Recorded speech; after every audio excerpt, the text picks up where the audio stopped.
ఇక ఖమ్మం కమిషనరేట్ పరిధిలోని రాబరీ కేసులకు సంబంధించిన నిందితులను అదుపులోకి తీసుకున్నట్టు సిపి విష్ణు వారియర్ తెలిపారు. ఇక పొన్నేకల్లు క్రాస్ రోడ్ వద్ద తనిఖీ చేస్తుండగా అనుమానాస్పద వ్యక్తులు కనిపిస్తే అదుపులోకి తీసుకున్నామన్నారు. వీరిని ప్రశ్నించగా మొత్తం 16 కేసుల్లో 7 హస్తం ఉన్నట్టు తేలిందన్నారు.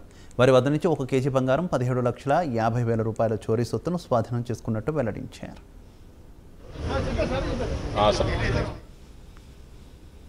స్టేషన్కి చెందిన 16 కేసెస్ 16 కేసులు ప్రాపర్టీ ఒఫెన్సెస్, అందులో గ్రేవ్ క్రైమ్స్ ఉన్నాయి, నాన్ గ్రేవ్ క్రైమ్స్ కూడా ఉన్నాయి. ఈ మొత్తం 16 కేసులు డిటెక్ట్ అయ్యింది. ఖమ్మం రూరల్ పోలీస్ స్టేషన్, అట్లాగే రఘునాథపాలెం పోలీస్ స్టేషన్, అట్లాగే Khanapuram Haveli police station and Khammam 2 town police station, 4 police స్టేషన్కి 2 sub division, Khammam rural sub division and Khammam town sub division. ఇందులో డెకాయిటీ కేసు కొన్ని ఉన్నాయి, అట్లాగే robbery case and house breaking cases. అందరికీ తెలుసు, గత 2-3 వీక్స్ నుంచి కొన్ని ఒఫెన్సెస్ బ్యాక్ టు బ్యాక్ జరుగుతున్నాయి మన దగ్గర.